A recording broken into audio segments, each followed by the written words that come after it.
Welcome to RTV. Telangana రాష్ట్రం ఏర్పడిన తర్వాత ఎంతోమంది బీసీలు కానివ్వండి, ఓబీసీల్లో ఉన్నటువంటి కొన్ని కులాల వారు వాళ్ళకి కావాల్సినటువంటి పథకాలు అందుబాటులో లేక ఎవరైతే విద్యార్థులు ఉంటో వాళ్ళకి సెంట్రల్ గవర్నమెంట్ తరపు నుంచి వచ్చేటువంటి కొన్ని పర్సంటేజ్ ఏదైతే అందక చాలామంది ఇబ్బంది పడుతున్నటువంటి సమయంలో తెలంగాణ ప్రభుత్వం ఏర్పడక ముందు నుంచి ఉన్నటువంటి ఈ సమస్య ప్రభుత్వం ఏదైతే ఇప్పుడు కాంగ్రెస్ ప్రభుత్వం అధికారంలోకి వచ్చిందో వాళ్ళు ఎలక్షన్ టైంలో, ఎన్నికల టైంలో వాళ్ళు ఇచ్చినటువంటి హామీ కులగన అనేది ఏదైతే నిర్వహిస్తామని చెప్పడం జరిగిందో దానికి గత 2 రోజుల క్రితం సీఎం రేవంత్ రెడ్డి గారు చేసినటువంటి వ్యాఖ్యలకి ఇప్పుడైతే ఇటు బీసీలు కానివ్వండి, ఓబీసీలు కానివ్వండి హర్షం వ్యక్తం చేస్తున్నారు. అసలు ఈ కులగన వల్ల జరిగే ప్రయోజనాలు ఏంటి, వీళ్ళు నష్టపోతున్నటువంటి నష్టాలు కానివ్వండి, వాళ్ళకి జరిగేటువంటి పథకాలు ఏమైనా అందుతున్నాయా, అసలు ఏంటి వీళ్ళు ఎలా ఉండబోతుంది అనేసి ఇక్కడ మనతో కొంతమంది ఉన్నారు, బీసీలు కానీ ఓబీసీలు మనతో ఉన్నారు. వాళ్ళతో మాట్లాడే ప్రయత్నం చేద్దాం. నమస్తే అన్న. నమస్తే అండి. చెప్పండి, అంటే తెలంగాణ సాధించుకున్న తర్వాత ఎంతగానో ఎదురు చూస్తున్నటువంటిది కులగణన గురించి నిన్న రేవంత్ రెడ్డి గారు చేసినటువంటి వ్యాఖ్యల్ని ఎలా ఉన్నాయి, మీరు స్వాగతిస్తున్నారా? స్వాగతిస్తున్నామండి. సంపన్న వర్గాలు, బీసీ వర్గాలు, నిమ్న జాతులు కొట్లాడి తెచ్చుకున్నటువంటి తెలంగాణలో మరి కేసీఆర్ ప్రభుత్వంలో బీసీలకు ఏం న్యాయం జరగలేదనేది భావించాలి.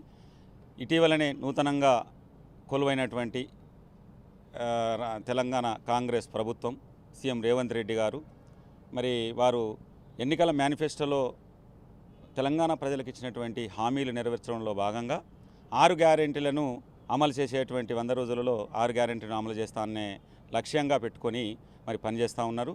అందులో భాగంగానే మరి వాళ్ళు ఎన్నికల్లో పోయినప్పుడు తెలంగాణ ప్రజలకు ఏమిచ్చారంటే 56% ఉన్న బీసీలకు 42% రిజర్వేషన్లు లోకల్ బాడీలో సర్పంచులు, ఎంపీటీసీలు, జెడ్పీటీసీలలో రిజర్వేషన్లను కల్పిస్తామని చెప్పేసి హామీ ఇవ్వడం జరిగింది.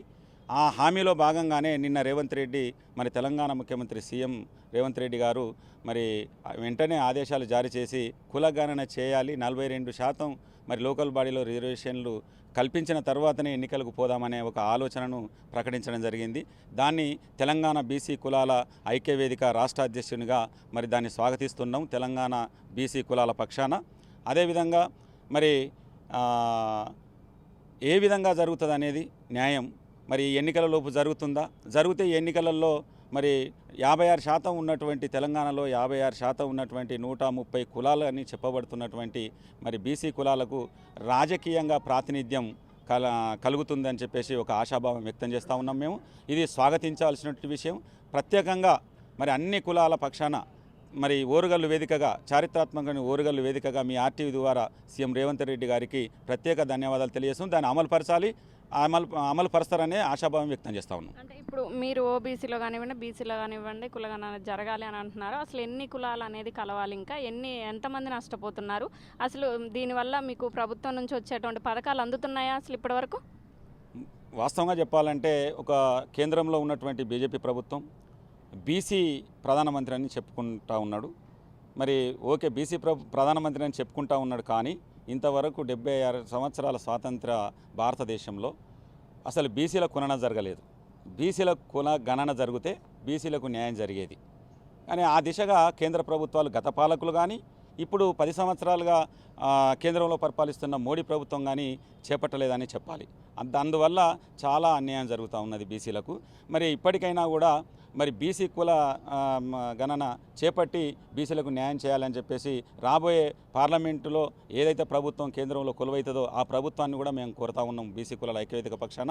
ఎన్ని సంఖ్య అనేది ఉంటుంది కదా, ఇంతమందిని కలుపుకోవాలనేది, అలా మీకు ఏమన్నా లెక్క ఉందా? ఉంది. ముఖ్యంగా తెలంగాణ రాష్ట్రంలో, ఇక్కడ తెలంగాణ రాష్ట్రంలో బీసీలుగా ఉంటూ కేంద్రంలో ఓబీసీ లేక, కేంద్ర ప్రభుత్వ పరిధిలో ఓబీసీ సర్టిఫికెట్ లేక తెలంగాణ రాష్ట్రంలో ఉన్నటువంటి సుమారు 43 కులాలు మరి చాలా ఇబ్బందులు ఎదుర్కొంటున్నారు. వాళ్ళ పిల్లలకు కేంద్ర ప్రభుత్వ సర్వీసులలో జాబ్స్ రావట్లం లేదు. మరి కేంద్ర ఎన్ఐటి, నిట్ దాంట్లో అవకాశాలు లేకుండా పోతున్నాయి.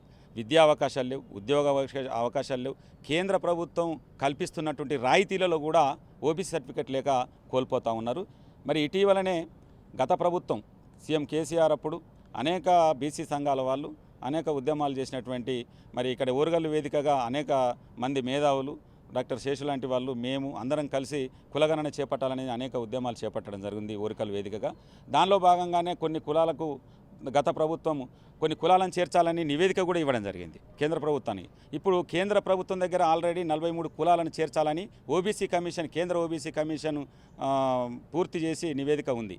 వాళ్ళు తలుచుకుంటే, రాజు తలుచుకుంటే దెబ్బలకు కుదవలేదనే విధంగా కేంద్ర ప్రభుత్వం ఇప్పటికైనా రాబోయే పార్లమెంటు ఎన్నికలలో వాళ్ళు ఇచ్చినటువంటి వాళ్ళు లబ్ధి పొందాలన్న, వాళ్ళ కోసమే లబ్ధి పొందాలన్నా మా బీసీలను గుర్తించాల్సిన అవసరం ఎంతైనా ఉన్నది. 43 కులాలను పార్లమెంటులో ఒక పెన్నుతోటి ప్రధానమంత్రి తలుచుకుంటే అవుతుంది. అందులో 43 కులాలు ఉన్నాయి. 43 కులాల్లో తెలంగాణలో గత 10 సంవత్సరాలుగా పోరాటం చేసి సాధించుకున్నటువంటి ఆర్య కులస్తులు కూడా ఉన్నారు. ఆర్య కులస్తులను కూడా ఓబీసీలో చేర్చాలని డిమాండ్ చేస్తూ ఉన్నాం. మనతో ఇంకొంతమంది ఉన్నారు. వాళ్ళు అసలు ఏమనుకుంటున్నారు ఈ కులగణం మీద, తెలంగాణ సీఎం రేవంత్ రెడ్డి చేసినటువంటి వ్యాఖ్యలను వీళ్ళు స్వాగతిస్తున్నారని వాళ్ళ మాటల్లో తెలుసుకుందాం. చెప్పండి అన్న, ఎట్లా తీసుకుంటున్నారు సీఎం రేవంత్ రెడ్డి గారు చేపట్టినటువంటి ఏదైతే ప్రకటన చేశారో దాన్ని మీరు ఎలా తీసుకుంటున్నారు? మేము స్వాగతిస్తాం.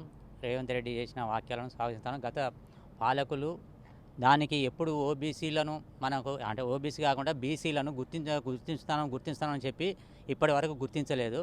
గుర్తించకున్నా కూడా ఇప్పుడు రేవంత్ రెడ్డి గారు ఖచ్చితంగా గుర్తిస్తాడని మాకు ఖచ్చితంగా అవగాహన ఉన్నది. ఖచ్చితంగా మనకు అన్ని సహకారాలు అందుతాయి అనేది మాకు ఉన్నది. ఈ కులగణకి సంబంధించి ఏదైతే రేవంత్ రెడ్డి గారు చేసినటువంటి వ్యాఖ్యల్ని వీళ్ళు స్వాగతిస్తున్నామని చెప్పడం అయితే జరుగుతుంది. దీనివల్ల జరిగే ప్రయోజనాలు ఏంటి, వీళ్ళ అభిప్రాయం ఏంటి అనేది మనతో కొంతమంది ఉన్నారు, వారితో మాట్లాడే ప్రయత్నం చేద్దాం. నమస్తే అండి. నమస్తే అండి. ముందుగా ఆర్టీవీ వారికి ధన్యవాదాలండి. ఈనాడు తెలంగాణ గవర్నమెంట్లో కాంగ్రెస్ పరిపాలన జరుగుతుంది. అందులో ఇవాళ రేవంత్ రెడ్డి గారు కులగణన చేపట్టాలనే దాంతో ఇవాళ చెప్పడం జరిగింది. దానికి బీసీ కులాల ఐక్యవేదిక తరఫున మేము హర్షం వ్యక్తం చేస్తున్నాం. ఎందుకంటే ఇప్పటి వరకు స్వతంత్రం వచ్చిన కాంచెని ఇప్పటి వరకు కూడా ఈ కులగణన గురించి ఇప్పటి వరకు ఏ ప్రభుత్వాలు చేపట్టలేదు. అప్పటి నుండి ఇప్పటి వరకు చూసుకుంటే కులగణన జరగకపోవడం వల్ల ఇవాళ బీసీలు చాలా వెనుకబడిపోతున్నారు. కాబట్టి ఇవాళ బీసీలకు కులగణన వల్ల న్యాయం జరుగుతుందని మేము ఆశిస్తున్నాం. ఎందుకంటే ఇవాళ కేంద్రంలో చూసుకుంటే ఇవాళ బీజేపీ పార్టీ కులగణన చేయకుండా ఇవాళ మమ్మల్ని మభ్యపెడుతూ మోసం చేస్తుంది.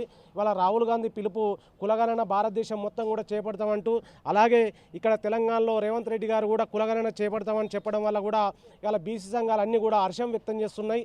ఎందుకంటే ఇవాళ మా కులాలు మేమెంతో మా వాటెంతో అనే దాంతో రేపు అడగనికి కూడా మేము పోరాడడానికి కూడా మా సాధించుకోవడానికి కూడా ఉపయోగపడుతుంది. కాబట్టి ఫస్ట్ ఈ కులాల ఎంత సంఖ్య ఎంత అనేది ఒక స్పష్టమైన వైఖరి తెలియజేయడం కోసం ఇవాళ చేపడుతున్న ఈ రేవంత్ రెడ్డి గారిది మేము హర్షించదగ్గ విషయం. ఎందుకంటే కులగణన అనేది ఏకైక మార్గం. ఎందుకంటే ఈ కులాలలో ఎంత సంఖ్యని చెప్పాలంటే కులగణన అనేది కంపల్సరీ జరగాలి. ఇవాళ కుక్క పేరు మీద, నక్క పేరు మీద, కోళ్ళ పేరు మీద, జంతువుల పేరు మీద కులగణన జరిగింది ఇప్పటివరకు ఈ భారతదేశంలో. కానీ మనుషుల విలువ ఎంత, మనుషుల వాటెంత, మనుషుల సంఖ్య ఎంత అనేది ఇప్పటివరకు కూడా తెలియపరచలేదు. ఎందుకంటే ఈ దౌర్భాగ్యం ఇవాళ ఈ ప్రభుత్వాలలో జరిగింది. కాబట్టి అగ్రవర్ణాలు చేసిన ఈ కుట్రలలో భాగంగా బీసీలు నలిగిపోయారు. ఇప్పటికైనా బీసీల ఓట్లతోటి ఈ రాజ్యాధికారం సాధిస్తున్నారు. కాబట్టి ఇవాళ కేంద్రంలో కూడా స్పష్టమైన వైఖరి తెలియకపోతే తగిన ఎలక్షన్లో తగిన గుణపాఠం చెప్పడం అనేది జరుగుతుంది. ఎందుకంటే ఇవాళ రాహుల్ గాంధీ పిలుపు, ఇవాళ రేవంత్ రెడ్డి పిలుపు వల్ల కూడా ఇవాళ కులగణన వల్ల బీసీ సంఘాలన్నీ కూడా ఒక ఆలోచనకు వచ్చి ఇవాళ ఒక ధైర్యాన్ని నింపుకునే అవసరం వచ్చింది. కాబట్టి ఇవాళ బీసీ సంఘాలను కూడా ఒకే వేదిక మీద ఇవాళ కులగణనకు హర్షం వ్యక్తం చేస్తూ ధన్యవాదాలు తెలియజేస్తున్నాం. చెప్పండి అన్న, అంటే మీరు కులగణని ఎలా స్వాగతిస్తున్నారా ఏంటి, దానివల్ల జరిగే ప్రయోజనం ఏంటి? తెలంగాణ రాష్ట్రంలో మన కాంగ్రెస్ ప్రభుత్వం రేవంత్ రెడ్డి గారు తీసుకున్న నిర్ణయం చాలా బాగుంది. వారికి కృతజ్ఞతలు తెలియజేస్తున్నాము. ఎందుకంటే మా కులం ఆర్య కులం, మాది 2008లో వైఎస్ రాజశేఖర రెడ్డి మాకప్పుడు ఆర్య అని గుర్తింపిచ్చిళ్ళు. మరి అప్పటి నుంచి ఇప్పటి వరకు మాకు కేంద్రంలో ఎలాంటి గుర్తింపు లేదు. మాకు ఆ కేంద్రం నుంచి ఎలాంటి పథకాలైనా ఎలాంటి రిజర్వేషన్ అయినా మాకు ఇప్పటివరకు రాలేదు. మరి దాంతో మేము మా విద్యార్థులు, మా సంఘంలో ఉన్న వారు అందరూ చాలా ఇబ్బందులు పడుతున్నారు. మరి దానికోసం మేము సుతా డిమాండ్ చేస్తున్నాం. ఎందుకంటే ఓబీసీ మాకు లేదు కాబట్టి ఓబీసీ కావాలని కేంద్రాన్ని డిమాండ్ చేస్తున్నాం. ఓకే అండి. చెప్పండి అన్న, అంటే ఏదైతే ఇంతకు ముందు ఉన్నటువంటి ప్రభుత్వం కానివ్వండి, ఇప్పుడు ఉన్నటువంటి ప్రభుత్వాల్లో వచ్చేటువంటి పథకాలు మీకు అందుతున్నాయా? కొన్ని పేరుకే పడతారు కదా, అందడం లేదు. కానీ మా పిల్లల కన్నా ఓబీసీ సర్టిఫికేట్ ఇస్తే బాగుపడతారని చెప్తున్నారు. వింటున్నారు కదా, ఏదైతే సీఎం రేవంత్ రెడ్డి ప్రకటన చేసినటువంటి కులగణానికి సంబంధించి మనతో రాజకీయ విశ్లేషకులు శేష్ గారు ఉన్నారు. అసలు ఈ కులగణన వల్ల జరిగేటువంటి లాభం ఏంటి, ఒకవేళ ఇది జరిగితే విద్యార్థులకు కానివ్వండి ఆ కులానికి సంబంధించినటువంటి కుటుంబాలకి ఏం లాభం చేకూరబోతుంది ఏంటనేది ఆయన విశ్లేషకులు శేష్ గారు మనతో ఉన్నారు. నమస్తే సార్. యా. చెప్పండి సార్, అంటే ఈ కులగణనని మీరు ఎలా తీసుకుంటున్నారు? ఒకవేళ ఇది కనుక అమలైతే బీసీ కులాలకు కానివ్వండి, మిగతా ఏదైతే 43 కులాలు అంటున్నారో వాళ్ళకి జరిగే లాభం ఏంటి, అటు విద్యార్థులకు కానీ కుటుంబాలకు పథకాలు కానీ ఏంటి అసలు లాభం? 1881 నుండి 1931 వరకు బ్రిటిష్ పాలనా కాలంలో జరిగినటువంటి 6 పర్యాయాలు జరిగినటువంటి జనాభా లెక్కల్లో కులగణన చేసేటటువంటి వాళ్ళు, అంటే క్యాస్ట్ బేస్డ్ సెన్సస్ ఎస్టిమేట్ చేసేటటువంటి వాళ్ళు. కానీ స్వాతంత్రం వచ్చిన తర్వాత 1951 నుంచి 2011 వరకు 7 సార్లు జనాభా లెక్కల సేకరణ జరిగితే స్వతంత్ర భారతదేశంలో మన ప్రభుత్వాలు కులగణన చేపట్టలేదు. దాంతో ఏం జరిగింది అని అంటే, జనాభాలో 50% కంటే ఎక్కువ జనాభా ఉన్నటువంటి బలహీన వర్గాలకు, వెనుకబడినటువంటి వర్గాలకు, బీసీలకు, అదర్ బ్యాక్వర్డ్ క్యాస్ట్ ఓబీసీలకు తీవ్రమైనటువంటి అన్యాయం జరిగింది. ఈ అన్యాయం జరుగుతున్నటువంటి క్రమంలోనే రాష్ట్ర స్థాయిలో బీహారు మొట్టమొదట కులగణన చేసింది. ఇటీవలనే బీహారీ కుల ఆధారిత జనగణన చేయటం వల్ల బీహార్ రాష్ట్రంలో 13 కోట్ల మంది జనాభా ఉంటే ఆ 13 కోట్ల జనాభాలో ఏ కులం వాళ్ళు ఎంత అనేటటువంటి స్పష్టమైనటువంటి లెక్కలు తేల్చారు వాళ్ళు. అంటే నష్టం అంటే ఏ విధమైన నష్టం అదే తేల్చారు. తర్వాత ఆ స్ఫూర్తితోటి అనేక రాష్ట్రాలు కులగణన చేస్తామని చెప్పారు. ఇప్పుడు ఆంధ్రప్రదేశ్లో కూడా జనాభా లెక్కల సేకరణ కులగణన జరుగుతుంది. కాబట్టి తెలంగాణలో కొత్త ప్రభుత్వం ఏర్పాటైన తర్వాత, రేవంత్ రెడ్డి ఆధ్వర్యంలో కాంగ్రెస్ ప్రభుత్వం వచ్చిన తర్వాత కాంగ్రెస్ పార్టీ, జాతీయ కాంగ్రెస్ పార్టీ కూడా ఒక నిర్ణయం తీసుకుంది. మేము కేంద్రంలో అధికారంలోకి వస్తే కులగణన చేస్తామనేటటువంటి ఒక స్పష్టమైనటువంటి హామీ ఇచ్చింది. కాబట్టి కాంగ్రెస్ పాలిత రాష్ట్రాలు, ముఖ్యంగా తెలంగాణ రాష్ట్రంలో కొత్త ప్రభుత్వం వచ్చిన తర్వాత రేవంత్ రెడ్డి గారు ఇటీవలనే ఒక నిర్ణయం తీసుకున్నారు. తెలంగాణ రాష్ట్రంలో కూడా కులగణన చేస్తామని ఒక నిర్ణయం తీసుకున్నారు. ఈ నిర్ణయాన్ని మేము స్వాగతిస్తున్నాం, ఆహ్వానిస్తున్నాం బలహీన వర్గాల ప్రజల పక్షాన. కులగణన చేస్తే ఏంటి అనేటటువంటి మీరు అడుగుతున్నటువంటి ప్రశ్న ఏంటి అని అంటే, దేశంలో కానీ రాష్ట్రంలో కానీ ఏ మొత్తం జనాభాలో ఏ కులం వాళ్ళు ఎంత ఉంది అని మాత్రమే తెలియదు. దాంతోపాటు ఏ కులాలు వెనుకబడి ఉన్నాయి, ఏ కులాలు ఏ స్థాయిలో ఉన్నాయి, ఏ కులాలు విద్యలో ఎట్లా ఉన్నారు, ఏ కులాలు ఆర్థికంగా ఎట్లా ఉన్నారు, ఏ కులాలు సామాజికంగా ఎంత వెనకబడతనాన్ని కలిగి ఉన్నారు అన్నట్టు ఒక స్పష్టమైనటువంటి డాటా వస్తుంది. ఏ కులానికి ఎంత శాతం భూమి ఉంది, ఏ కులం వాళ్ళ దగ్గర ఎన్ని ఎకరాల భూమి ఉంది అనేటటువంటి విషయాలన్నిటి కూడా ఒక సమగ్ర సర్వే వస్తుంది, ఒక కాంప్రహెన్సివ్ డీటెయిల్స్ వస్తాయి. కాబట్టి ఖచ్చితంగా కులగణన చేయటం వల్ల ఎక్కువ మేలు జరుగుతుంది. ప్రధానంగా ఏం జరుగుతుంది అని అంటే, ముఖ్యంగా ప్రభుత్వ విధాన నిర్ణయాల్లో కులగణన చాలా అవుతుంది. తర్వాత ప్రభుత్వం ఇస్తున్నటువంటి సంక్షేమ పథకాలలో కులగణన చాలా ప్రభావం చూపడుతుంది. తర్వాత ప్రభుత్వాలు ఇస్తున్నటువంటి రిజర్వేషన్లను మరింత సహేతుకంగా, మరింత టెక్నికల్గా, మరింత కింది వర్గాలకు న్యాయం జరిగేటటువంటి విధంగా రిజర్వేషన్ల కల్పనలో కూడా న్యాయం జరుగుతుంది. కాబట్టి ఇట్లాంటి ప్రయోజనాలు ఉంటాయి. కాబట్టి కులగణన చేయాలని దశాబ్దాలుగా ఈ దేశంలో ఉన్నటువంటి బీసీలు, బలహీన వర్గాలు, ఓబీసీలు డిమాండ్ చేస్తున్నాయి. ఆ డిమాండ్ని కేంద్రంలో ఏ ప్రభుత్వం ఉన్నా పట్టించుకోలే. ఇవాళ రాష్ట్ర స్థాయిలో కులగణన చేయగలుగుతున్నప్పుడు కేంద్ర స్థాయిలో కులగణన చేయలేరా? కాబట్టి అటు కేంద్రంలో ఉన్నటువంటి కాంగ్రెస్ పార్టీ ఒకప్పుడు ఉన్నప్పుడైనా, ఇప్పుడు భారతీయ జనతా పార్టీ ఉన్నప్పటికీ కూడా మేము చేస్తున్నటువంటి డిమాండ్లను పట్టించుకోలేదు. కాబట్టి మేము ఏమంటున్నామంటే, రాష్ట్ర స్థాయిలో ఇవాళ తెలంగాణతో సహా అనేక రాష్ట్రాలు కులగణన చేస్తున్నటువంటి ఈ తరుణంలో కేంద్ర ప్రభుత్వం కూడా, ముఖ్యంగా కేంద్రంలో ప్రధానమంత్రి ఓబీసీకి సంబంధించినటువంటి వాళ్ళు ఉన్నారు, భారతీయ జనతా పార్టీ నుంచి ప్రధానమంత్రిగా బీసీకి సంబంధించినటువంటి వాళ్ళు ఉన్నారని చెప్తున్నటువంటి ఈ సందర్భంలో మోడీ గారిని మేము స్పష్టమైన ఒక డిమాండ్ చేస్తున్నాం. ఏంటి అని అంటే, కేంద్రము కూడా ఈ దేశంలో కులగణన చేయాలి, క్యాస్ట్ బేస్డ్ సెన్సస్ ఎస్టిమేషన్స్ తీయాలా. అంటే జరుగుద్దంటారా సెంటర్లో? ఒక రాష్ట్రం చేయగలిగినటువంటి కార్యక్రమాన్ని కేంద్రం చేయలేదా? ఎందుకు చేయలేదు? కాబట్టి కేంద్ర ప్రభుత్వాల యొక్క విధానపరమైనటువంటి నిర్ణయాల్లోనే లోపం ఉంది. ఇవాళ మీరు జనాభా లెక్కల సేకరణలో ఒక కాలం పెడితే సరిపోతుంది.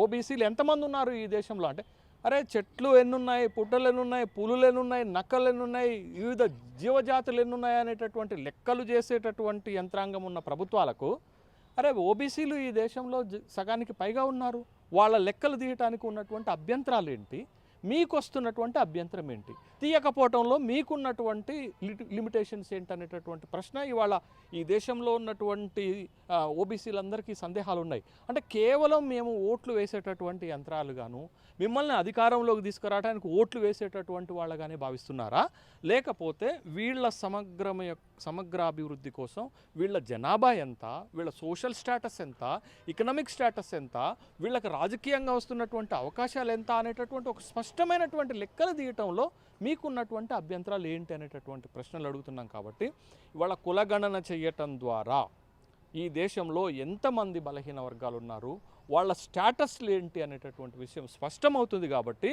ఇవాళ రాష్ట్రాలు చేస్తున్నటువంటి కులగణనతో పాటు దేశవ్యాప్తంగా కేంద్ర ప్రభుత్వం పూనుకొని కులగణన చేయాల్సినటువంటి అవసరం ఉంది. ఇప్పటికైనా ఈ 77 సంవత్సరాల స్వతంత్ర భారతదేశ చరిత్రలో మమ్మల్ని తొక్కిపెట్టారు. ఇప్పటికైనా ప్రభుత్వాలు మేల్కొని మా కోసం పనిచేసేటటువంటి ప్రభుత్వాలు రావాలని మేము చేస్తున్నాం. మా కోసం పనిచేయాలంటే మీరు మా స్థితిగతులను ముందు అంచనా వేయాలి. ఆ అంచనా వేయడానికి ఉన్నటువంటి ఏకైక మార్గమే కులగణన, క్యాస్ట్ బేస్డ్ సెన్సస్ ఎస్టిమేట్ చేయాలి. దాని ద్వారానే ఈ దేశంలో ఉన్నటువంటి ఇవాళ ఈ దేశంలో బలహీన వర్గాలకు ఎంత అన్యాయం జరుగుతుందండి. రాష్ట్ర స్థాయిలోనేమో బీసీ జాబితాలో కులాలు ఉంటాయి, కేంద్ర ఓబీసీ జాబితాలో ఆ కులాలు ఉండవు. అంటే ఏంటది? అంటే ఒక రాష్ట్రంలో బ్యాక్వర్డ్ క్యాస్ట్గా ఉన్నటువంటి వాళ్ళు, వెనకబడినటువంటి వర్గాలుగా ఉన్నటువంటి వాళ్ళు కేంద్ర జాబితాలోకి వచ్చేసరికి బాగా ధనవంతులైపోతున్నారా? అంటే అస్పష్టమైనటువంటి లిస్ట్స్ అటు రాష్ట్ర స్థాయిలోనూ కేంద్ర స్థాయిలో ఉన్నాయి. ఉదాహరణకు తెలంగాణ రాష్ట్రం నుంచి 43 బలహీన వర్గాలకు సంబంధించినటువంటి కులాలు, ఇంక్లూడింగ్ ఆరే కట్కెలు కానీ, ఆరే క్షత్రియులు కానీ, మొత్తం ఆరే కులం అంటే ఒక చిన్న కులం. ఆ కులము తెలంగాణ రాష్ట్రంలో బీసీ జాబితాలో ఉంటుంది, ఓబీసీ జాబితాలోనేమో అది ఓబీసీలలో ఉండదు. మరి మీరు ఎట్లా? అంటే ఇక్కడేమో బలహీన వర్గాలు అవుతున్నారు, సెంట్రల్కి వచ్చేసరికి కేంద్ర విద్యా సంస్థల్లో కానీ, కేంద్ర ఉద్యోగాలలో కానీ, కేంద్ర ప్రభుత్వం అమలు చేస్తున్నటువంటి సంక్షేమ పథకాల్లో కానీ బీసీ స్టేటస్ వీళ్ళకి రాదు. అంటే అసలు సెంటర్లో కానివ్వండి, ఇక్కడ రాష్ట్రంలో కానివ్వండి, అసలు బీసీలకు న్యాయం జరిగినా దీనివల్ల కులగణన చేయటం వల్ల ఇప్పటికంటే ఎక్కువ న్యాయం జరుగుతుంది రాష్ట్రంలో కానీ, దేశంలో కానీ. మేము అడుగుతున్న ప్రధానమైన ఒక ఫండమెంటల్ డిమాండ్ ఏంటంటే అసలు మేము ఎంతమంది ఉన్నాం, మా స్టేటస్ ఏంటి ఇన్ ద వేరియస్ ఆస్పెక్ట్స్, అటు సోషల్లీ కానీ, ఎకనామికల్లీ కానీ, పొలిటికల్లీ కానీ, లేకపోతే ఎడ్యుకేషన్లో కానీ, లేకపోతే హెల్త్లో కానీ, ఏ పారామీటర్లోనైనా మేము ఎక్కడున్నామో చెప్పండి, మా స్థాయి ఏంటో చెప్పండి. అప్పుడే కదా మీరు మా కోసం ఏం చేయాలనేటటువంటి నిర్ణయాలు తీసుకోగలుగుతారు. అంటే ప్రభుత్వ విధాన నిర్ణయాలు క్రింది వర్గాలకు చేరాలి అంటే ముందు మేమెంతనో తెలవాలా, మా స్టేటస్ ఏంటో తెలవాలా, మా స్థాయి ఏంటో తెలవాల్సింది. కాబట్టే మేము కేంద్ర రాష్ట్ర ప్రభుత్వాలను ఒక స్పష్టమైనటువంటి డిమాండ్ చేస్తున్నాం. జనాభా లెక్కల సేకరణలో కులగణన చెయ్యండి.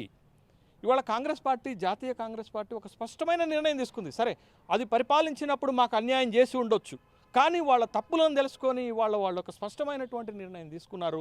మేము రేపు కేంద్రంలో అధికారంలోకి వస్తే కులగణన చేస్తామని చెప్పడంతో పాటు మేము అధికారంలో ఉన్నటువంటి రాష్ట్రాల్లో, వాళ్ళు ఇటీవల రాజస్థాన్లో అధికారాన్ని కోల్పోయారు, అక్కడ కులగణన చేశారు. కాబట్టి కాంగ్రెస్ పార్టీ ఒక కమిట్మెంట్తో ముందుకు వస్తున్నప్పుడు బీయింగ్ ఏ అధికార party, position party, Bharatiya Janata party వైఖరి ఏంటి? భారతీయ జనతా పార్టీ వాళ్ళ కేంద్రంలో అధికారం ఉంది, 3వ హ్యాట్రిక్ విజయాన్ని సాధిస్తామని చెప్తున్నారు. బలహీన వర్గాల సపోర్ట్ లేకుండానే, ఓబీసీల సపోర్ట్ లేకుండానే మీరు కేంద్రంలో అధికారంలోకి వస్తారా? మెజారిటీ ప్రజలు, 50% కంటే ఎక్కువ ఉన్నటువంటి ప్రజలు ఓబీసీలు, మా సహకారం, మా మద్దతు లేకుండా భారతీయ జనతా పార్టీ 3వ హ్యాట్రిక్ విజయాన్ని కేంద్రంలో ఎట్లా సాధిస్తుందని మేము ప్రశ్నిస్తున్నాం.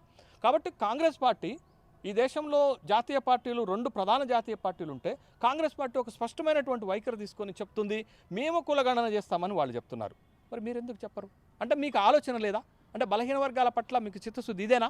ప్రధానమంత్రి స్వయంగా ఓబీసీ అయినప్పుడు, ప్రధానమంత్రి ఒక గోండ్మాంచి అయినప్పుడు, ప్రధానమంత్రి ఒక బలహీన వర్గాల కులం నుంచి వచ్చినప్పుడు బలహీన వర్గాలకు సంబంధించినటువంటి కులగణన చేయటంలో ప్రస్తుత ప్రభుత్వానికి ఉన్నటువంటి అభ్యంతరాలు ఏంటనేదే మా ప్రశ్న. కాబట్టి భారతీయ జనతా పార్టీ కూడా రాబోయే 2024 లోక్సభ ఎన్నికలకు ముందే ఒక స్పష్టమైనటువంటి ప్రకటన చేయాలి, ఒక స్పష్టమైనటువంటి హామీ ఈ దేశంలో ఉన్నటువంటి ఓబీసీలకు ఇవ్వాలి. మేము తర్వాత చేసేటట్టు 2026లోనో లేకపోతే 27లోనో జరిగేటటువంటి జనాభా లెక్కల సేకరణలో కులగణన కూడా చేస్తామనేటటువంటి ఒక స్పష్టమైనటువంటి హామీ ఇవ్వాలి, ఒక భరోసా ఇవ్వాల్సింది. అప్పుడే మీరు ఈ దేశంలో ఉన్నటువంటి బలహీన వర్గాల ఓట్లను అడిగేటటువంటి అర్హత మోడీ గారికి ఉంటుంది. అంటే ఇప్పుడు మీరు ఏదైతే ఇంతకుముందు చెప్పారో బీసీలు కానీ ఓబీసీలు కానీ కులగణ వల్ల నష్టం అంటే జరిగితే బాగుండు, జరగట్లేదు, నష్టం జరుగుతుంది అంటున్నారు. అసలు దానివల్ల జరిగే నష్టం ఏంటి? విద్యార్థులు కానీ ఆ కుటుంబాలు కానీ నష్టపోతుంది ఏంటి అసలు? ఇవాళ కులగణన చెయ్యకపోవటం వల్ల జరుగుతున్న నష్టం ఏంటి? మా పిల్లలకి ఏ స్థాయిలో విద్య అందుతుందో మాకు తెలవటం లేదు. మా పిల్లలకి రిజర్వేషన్ ఏ స్థాయిలో అందుతుందో తెలవటం లేదు. మా పిల్లలకి, మా కుటుంబాలకి ఏ స్థాయిలో ప్రభుత్వ సంక్షేమ పథకాలు అందుతున్నాయో తెలవటం లేదు. ప్రభుత్వము ఎవరి కోసం? మీకు ఒక చిన్న ఉదాహరణ చెప్తాను రజనీ గారు. ప్రధానమంత్రి నరేంద్ర మోడీ గారు ఇటీవల ఒక పథకాన్ని పెట్టారు. ప్రధానమంత్రి విశ్వకర్మ యోజన అనే ఒక పథకాన్ని పెట్టారు. ఈ దేశంలో ఉన్నటువంటి 30 లక్షల మంది బలహీన వర్గాలకు మేలు చేస్తుందని వాళ్ళు చెప్తున్నారు కదా. మరి ఈ పథకం పెట్టడంలో ఉన్నటువంటి ఉద్దేశం ఏంటి? దేని ఆధారంగా ఈ పథకం పెట్టారు? బలహీన వర్గాలు వెనకబడి ఉన్నారు కదా. ఎంత వెనకబడి ఉన్నారు, ఏ స్థాయిలో వెనకబడి ఉన్నారో మీ లెక్కల వల్ల తేలుతుంది. మీ పథకం వల్ల తేలదు, మీ లెక్కల వల్ల తేలుతుంది. ఇట్లాంటి విశ్వకర్మ యోజన లాంటి ఎన్ని పథకాలు పెట్టడానికి కులగణ అనేది ఒక ఆధారభూతం అవుతుంది, ఒక ఆధారం అవుతుంది. కాబట్టి ఏమవుతుందంటే ప్రభుత్వ విధాన నిర్ణయాలు కింది వర్గాల ప్రజల ప్రయోజనాలను కాపాడటానికి కులగణన చెయ్యాలి అని అడుగుతున్నాము. కింది వర్గాల సంక్షేమాన్ని వాళ్ళ అప్లిఫ్ట్మెంట్ చేయడానికి కులగణన చేయాలని అడుగుతున్నాము. ఈ దేశంలో బలహీన వర్గాల యొక్క స్థితిగతులు తెలుసుకోవడానికి కులగణన చేయాలని అడుగుతున్నాము. కాబట్టి కులగణన అనేది ఒక టార్చ్ బేరర్, కులగణన అనేది ఒక దిక్చూసి, కులగణన అనేది ఒక నిర్దేశిత మార్గము మనకి బలహీన వర్గాలను అప్లిఫ్ట్ చేయడానికి, పేదరికంలో ఉన్నటువంటి వాళ్ళని పేదరికపు రేఖ పైకి తీసుకురావడానికి ఈ కులగణన అనేది ఒక సాధనంగా ఉపయోగపడుతుంది.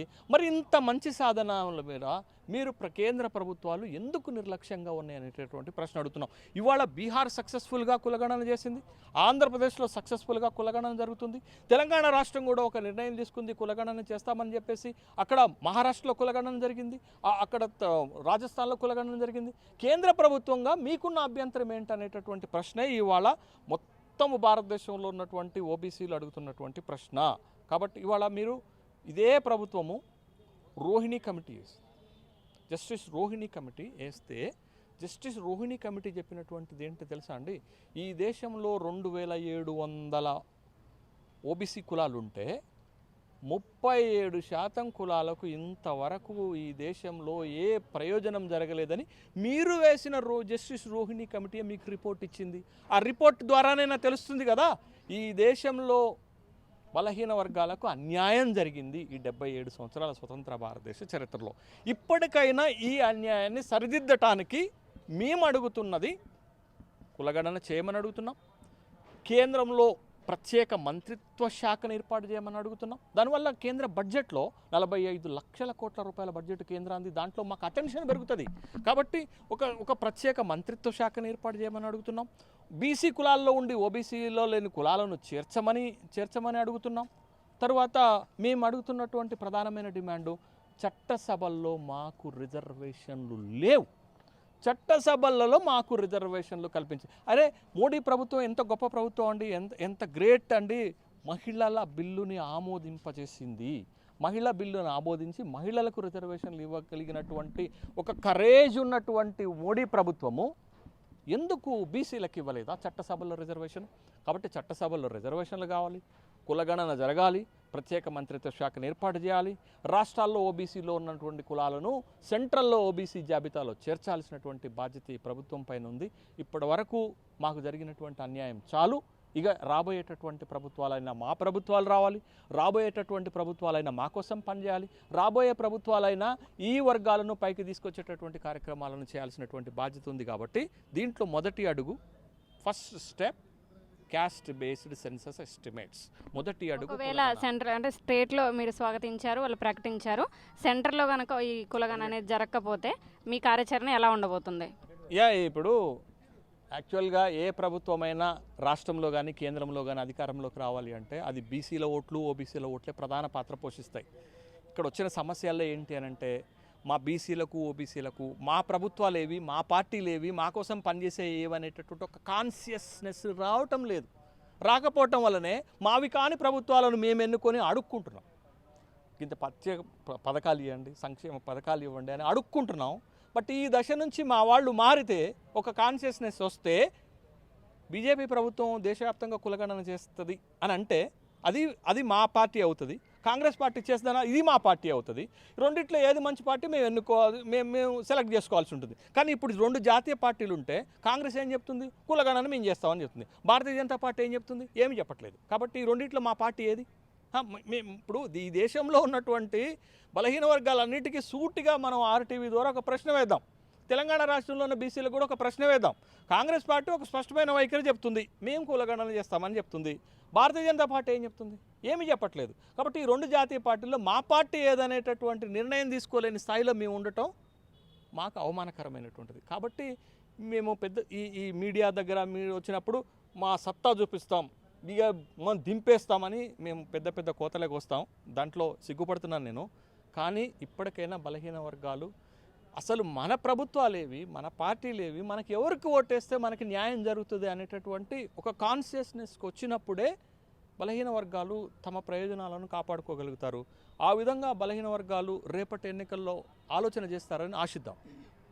విన్నారు కదా, ఏదైతే తెలంగాణ సీఎం రేవంత్ రెడ్డి గారు చేసినటువంటి కులగణన ప్రకటన చేశారో దాన్ని అయితే అన్ని బీసీ కానీ ఓబీసీ వాళ్ళు అయితే స్వాగతిస్తున్నారు. అలానే ఏదైతే స్టేట్లో జరుగుతుందో అదే సెంటర్లో కూడా జరగాలి, దానివల్ల మాకు జరిగే ప్రయోజనాలు ఉంటాయి. అటు మాకంటూ ప్రత్యేకంగా ఒక శాఖ అనేది ఏర్పాటు చేయాలి. దానివల్ల ఇటు ఓబీసీ కానివ్వండి, బీసీ కులాలకు జరిగేటువంటి పెద్ద ఎత్తున ప్రయోజనాలు మేము తీసుకున్నాం. మా పిల్లలకు కానివ్వండి, మాకు కానివ్వండి, ఆరోగ్యానికి సంబంధించి కానివ్వండి, పథకాలకు సంబంధించి కానివ్వండి, అలానే విద్యకు సంబంధించి, అలానే పిల్లల జాబ్కి సంబంధించి ఖచ్చితంగా న్యాయం జరుగుతుంది. ఇప్పటి వరకు మేము వెనకబడిపోయి ఉన్నాం, మాకు అన్యాయం జరిగింది, ఇక ముందు అలా ఉండకూడదు, ఖచ్చితంగా మాకు న్యాయం జరగాలంటూ వీళ్ళైతే చెప్పడం జరుగుతుంది. ఈ కులగణన అనేది మంచి పరిణామం, ఇది స్వాగతిస్తున్నా, ఇది తొందరగా అమల్లోకి రావాలంటూ చెప్పడం అయితే జరుగుతుంది. ఇలాంటి మరిన్ని వార్తలు మీ ముందు తీసుకొస్తున్నాం మీ ఆర్టీవీ ఓటు స్టూడియో. మరిన్ని వీడియోస్ కోసం ఛానల్ ని సబ్స్క్రైబ్ చేయండి, లేటెస్ట్ అప్డేట్స్ కోసం వాట్సాప్ ఛానల్ ని ఫాలో చేయండి అండ్ లింక్ డిస్క్రిప్షన్ లో ఉంది.